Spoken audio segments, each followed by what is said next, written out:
Assalamualaikum dan selamat sejahtera bersama pelajar. Okey, hari ini kita masuk bab 9, okey, bab baru iaitu laju dan pecutan. Sediakan kamu punya buku teks, tengok bab 9, laju dan pecutan. Okey, dalam bab ini kamu akan belajar mengenai laju dan pecutan. Ada dua saja subtopik di dalam bab ini. So, sekejap sajalah, sikit saja. Okey, jadi kita tengok yang pertama iaitu laju. Laju.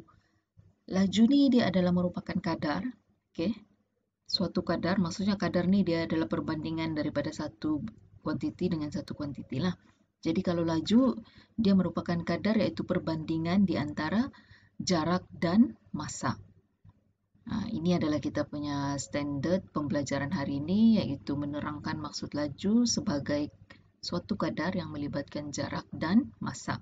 Okey, kalau di lori-lori di mana tu, di jalan raya selalu kamu ada nampak tu kan yang 80 kilometer per jam, 90 kilometer per jam. Okey, apa maksud dia itu?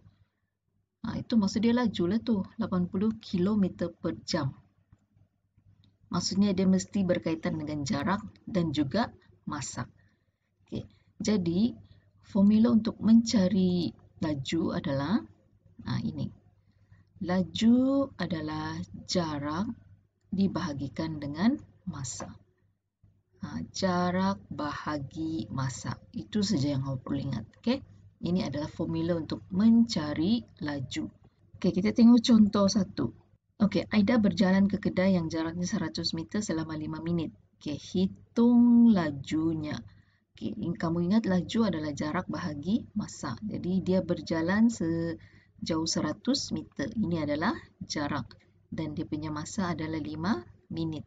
Jadi gunakan tu formula untuk mencari laju iaitu jarak bahagi masa. Okay, jaraknya adalah 100 meter dan masanya adalah 5 minit. Jadi dia punya laju adalah 20 meter per minit. Mesti ada dia punya unit lah. Dia punya unit ni ikut jarak dia apa. Kalau jarak dia meter, M lah juga sini. Kemudian di bawah ni per minit.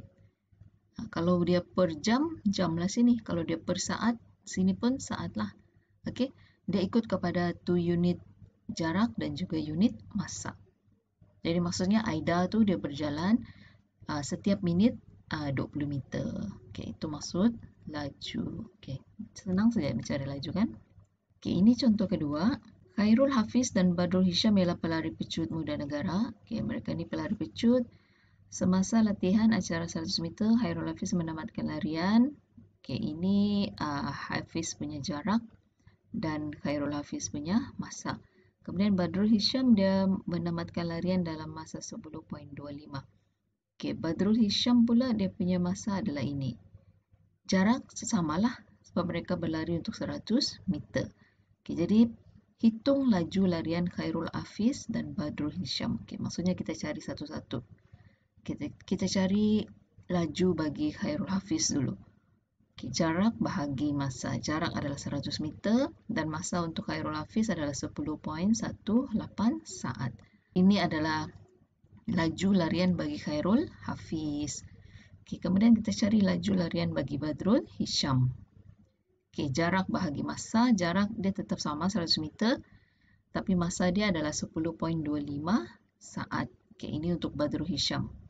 Jadi Badrul Hisham dia punya kelajuan larian adalah 9.76 meter per saat. Okey, tengok unit dia. Dia ikut ini ya, meter dan saat.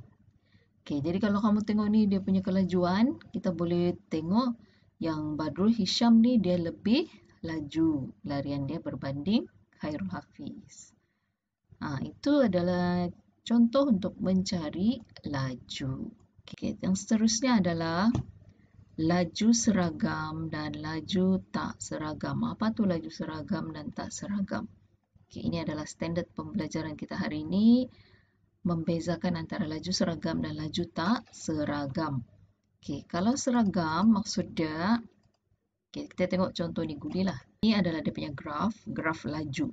Okay, graf ni mewakilkan laju lah, jarak bahagi masa. Ini adalah guli A. Kalau dia seragam, dia punya bentuk graf mesti garis lurus. Okey, dia mesti garis lurus. Maksud dia kan, pada jarak 2 cm, 2 cm, dan pada masa 1 saat, dia punya laju adalah 2/1, iaitu 2. Kemudian pada jarak 4 cm, dia punya masa adalah 2, 4 bahagi 2 pun 2. Okey, jadi di sini dia punya laju 2, di sini pun dia punya laju pun 2. Yang ini, titik ini, 6 bahagi 3 pun 2, dia punya kelajuan. Kemudian ini 8 bahagi 4, 2. Ini yang kita maksudkan seragam.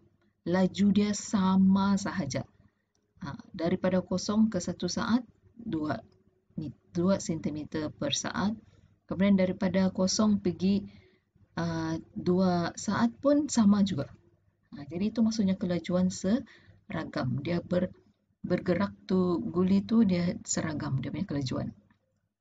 Okey, dan dia punya graf mesti diwakilkan dengan garis lurus. So, garis lurus begini maksudnya kelajuan dia adalah seragam.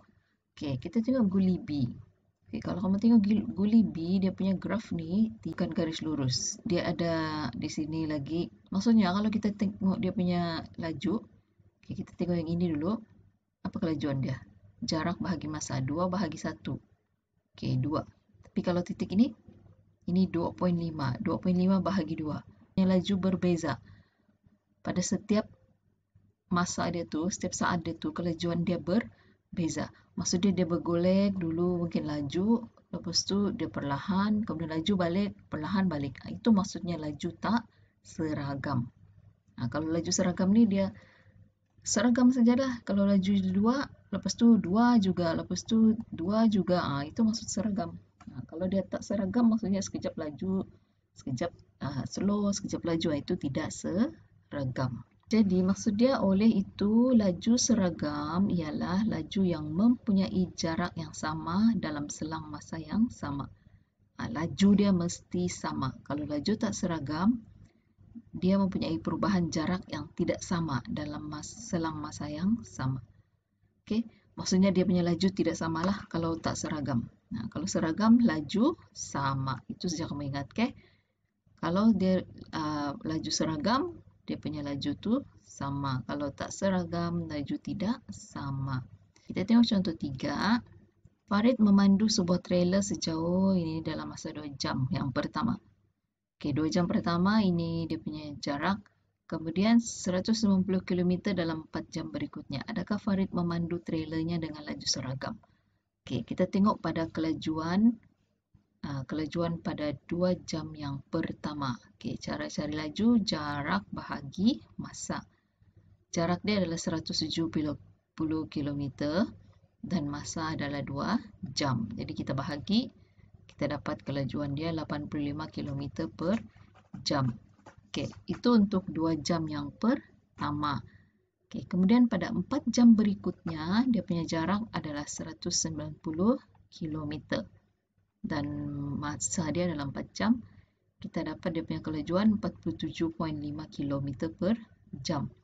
Kalau tadi 85, tadi laju sikit. Lepas tu 4 jam berikutnya dia jadi slow. Jadi laju dia tidak sama kan? Maka kelajuan trailer tersebut adalah tak seragam. Itulah cara untuk menentukan laju seragam ataupun tidak. Okay? Dengan mencari laju. Kalau laju dia sama, maksudnya dia seragam. Kalau laju tidak sama, maksudnya dia tidak seragam. So, untuk hari ini itu sahaja dahulu, iaitu macam mana mencari laju. Okay, macam mana mencari laju.